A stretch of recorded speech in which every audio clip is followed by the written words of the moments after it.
Pourquoi tu craques le soir et comment arrêter sans te priver? La vraie cause. Je vais t'expliquer exactement comment t'organiser si aujourd'hui tu te trouves dans cette situation. J'espère que tu vas bien. Si tu apprécies ce genre de contenu, n'hésite pas à t'abonner et à me dire sur quel sujet tu veux qu'on parle pour la prochaine vidéo. Donc on est parti. Pour toutes les personnes qui rencontrent cette problématique-là, vous allez voir qu'il y a beaucoup qui se disent, OK, c'est un problème de volonté, c'est un problème d'organisation, quoi que ce soit. De toute façon, on va parler de tout ça et à la fin, vous allez avoir des vraies solutions. Donc, si tu craques le soir, tu manges du sucre en cachette, que tu perds le contrôle après 18 heures, ce n'est pas de ta faute. D'accord? Qu'on soit bien clair. C'est pas un manque de volonté.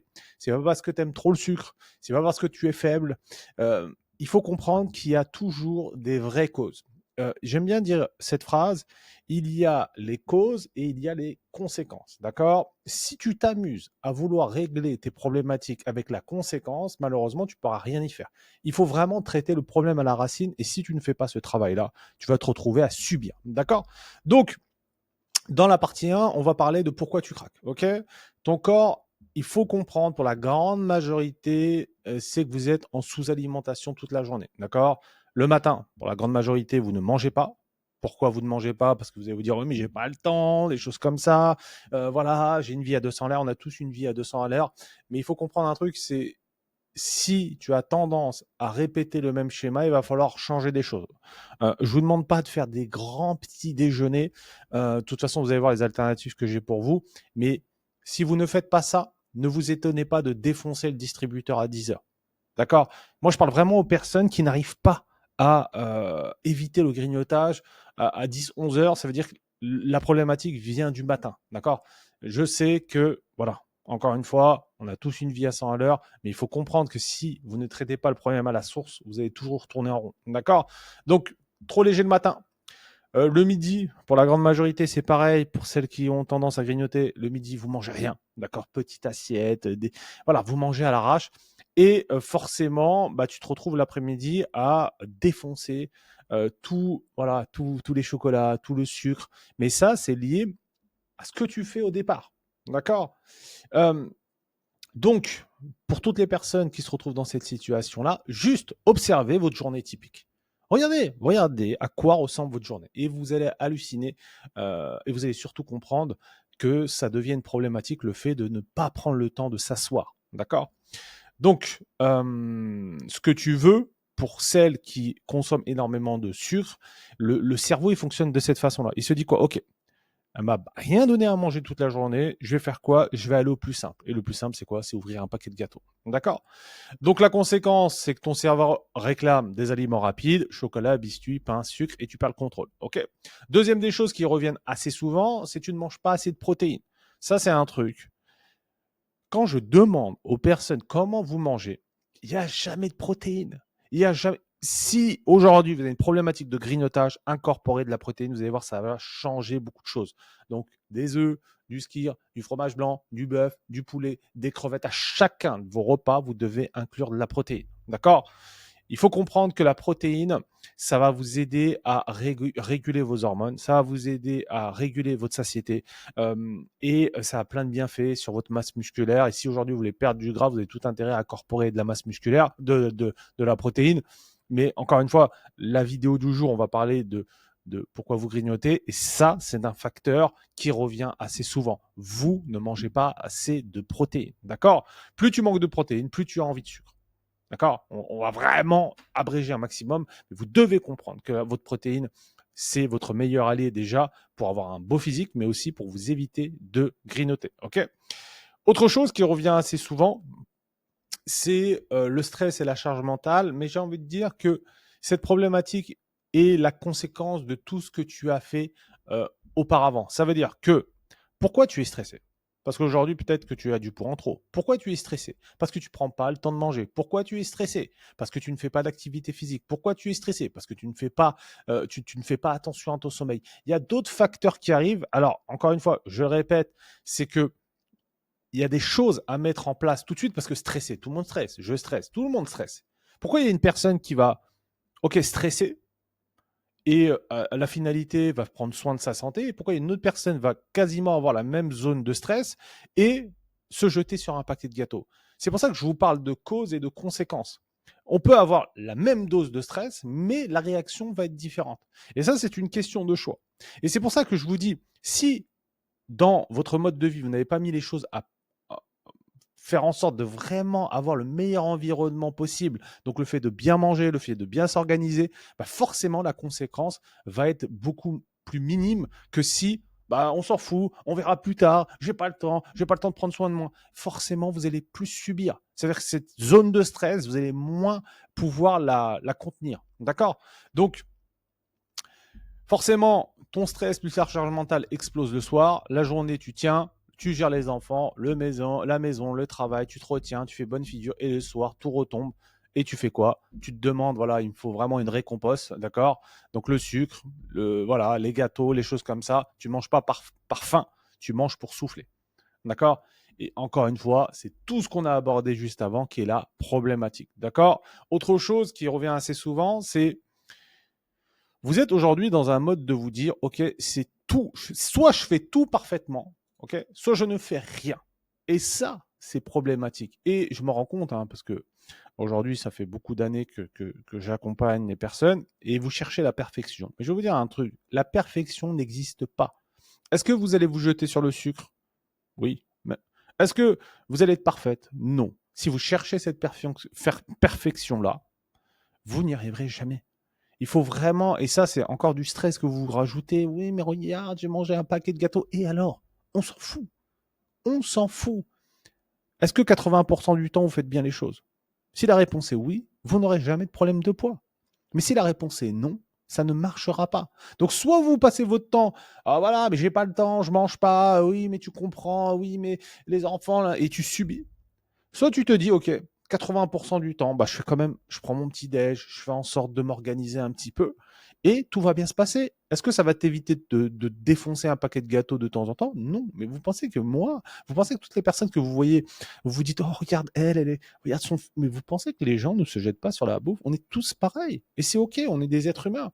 Sauf que vous êtes dans un truc de, OK, je vais manger ce paquet de gâteaux-là, je suis une merde, j'y arriverai jamais. Après, vous allez défoncer peut-être une pizza et ça va durer 15 jours comme ça. Et au bout de 15 jours, vous allez dire, oh, j'ai fait n'importe quoi, il va falloir que maintenant que je fasse un régime pendant 15 jours. C'est ça votre problématique. Arrêtez d'être dans le truc de, soit je suis parfait, soit je ne fais rien. D'accord? Donc, c'est très, très important. Le foutu pour foutu, ça ne vous aidera pas. OK? Il y a autre chose qui est très important. Tu confonds l'envie de manger et le besoin de décharger tes émotions. D'accord? Donc, il faut comprendre qu'il y a la fatigue émotionnelle, la surcharge mentale, l'ennui, la pression, la charge mentale, on en parle beaucoup, énormément aujourd'hui.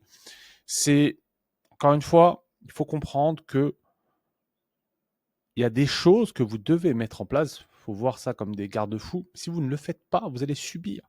D'accord? Donc, je voulais vraiment réappuyer là-dessus parce que c'est super important.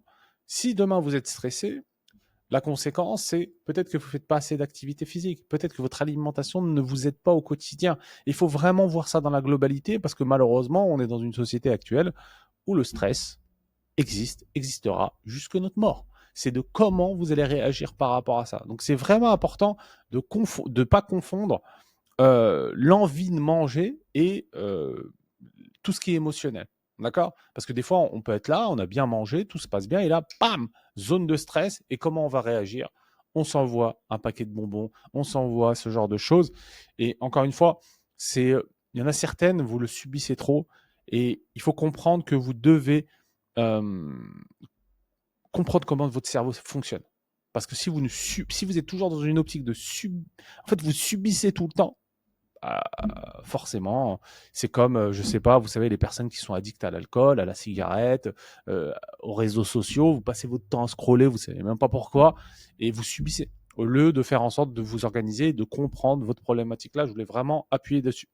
Donc, ce qu'on va parler, c'est comment arrêter de craquer sans te priver, d'accord? Donc, on va reparler vraiment des messages clés que j'ai déjà commencé à parler, mais on va rentrer un peu plus en profondeur.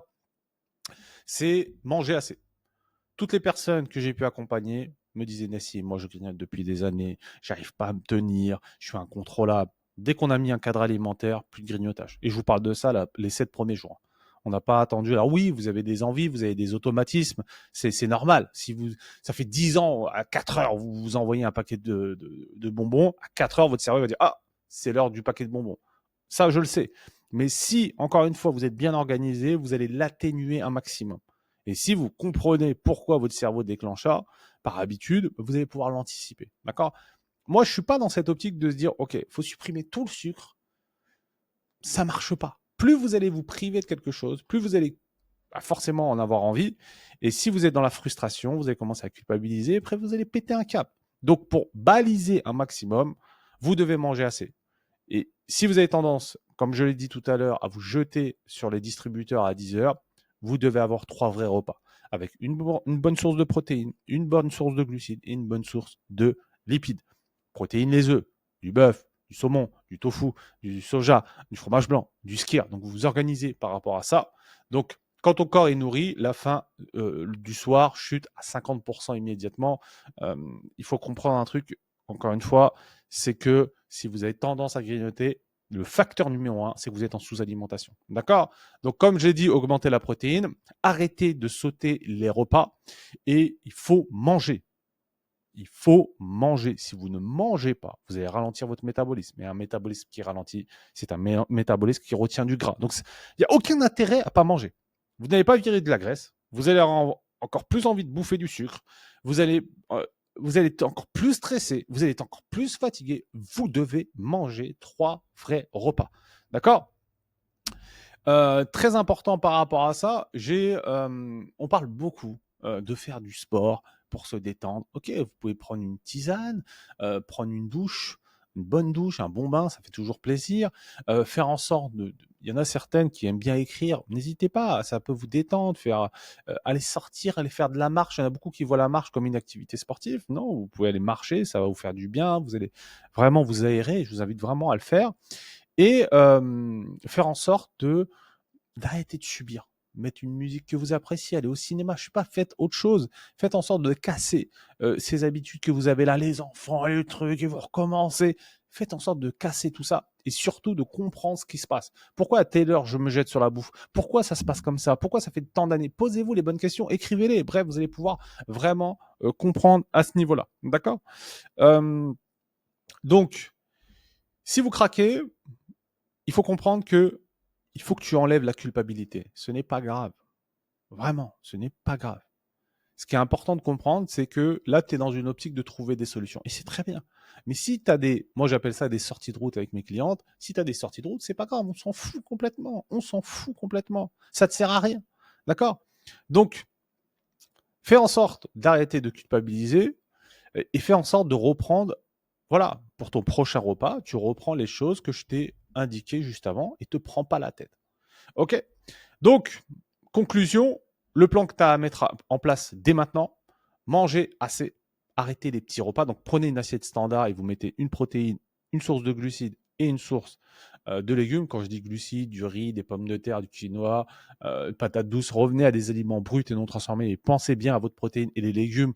Voilà, vous pouvez mettre de la sauce tomate, la crème fraîche 5 ou 7%, un peu de lait de coco, mettez du goût dans vos assiettes, mettez de la couleur, c'est important. Donc, mangez assez de protéines et arrêtez les régimes, ça c'est très important, et les interdictions. Ok? Faites en sorte de vous créer un petit rituel qui vous fait du bien. Encore une fois, il y a plein de choses. Allez faire un massage, allez marcher, faites ce que vous voulez. Faites un truc qui vous allez vous prendre soin un peu de vous et ça va vous sortir de votre routine parce que la routine, encore une fois, si ça fait des années que vous répétez ce schéma-là, il va falloir casser ça. Parce que par automatisme, il y en a certaines, elles mangent un paquet de gâteaux à 16 heures, il va falloir casser cette routine-là et surtout comprendre pourquoi vous répétez ça au fur et à mesure, d'accord? Et d'arrêter de chercher la perfection, ça c'est vraiment capital pour que vous puissiez atteindre vos objectifs, d'arrêter de vous jeter sur le sucre matin, midi et soir. Donc la conclusion, tu ne craques pas parce que tu es faible, tu craques parce que tu es épuisé ou sous-alimenté ou en surcharge émotionnelle. Donc, d'accord, quand tu nourris ton corps correctement et que tu arrêtes la pression et que tu t'arrêtes de vraiment de te mettre la pression, les craquages disparaissent naturellement. Il ne faut pas voir ça comme une finalité et de se dire, OK, je suis foutu, j'y arriverai jamais, parce que si tu penses comme ça, c'est sûr et certain que tu n'y arriveras jamais. Donc, pour toutes les personnes qui souhaitent un bilan émotionnel, n'hésitez pas, sous cette vidéo, il y aura un lien et c'est un appel qui va durer une vingtaine de minutes. On va pouvoir vous aider personnellement sur votre situation, personnellement sur votre situation personnelle.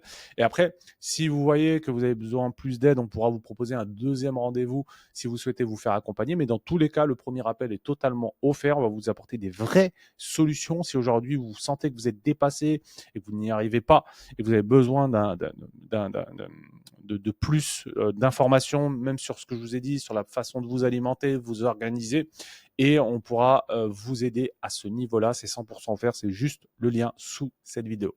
Écoutez, passez une bonne journée. Si vous avez apprécié cette vidéo, n'hésitez pas à liker, n'hésitez pas à vous abonner, n'hésitez pas à me dire en commentaire ce que vous en avez pensé. On se dit à plus tard. Salut à tous, ciao ciao.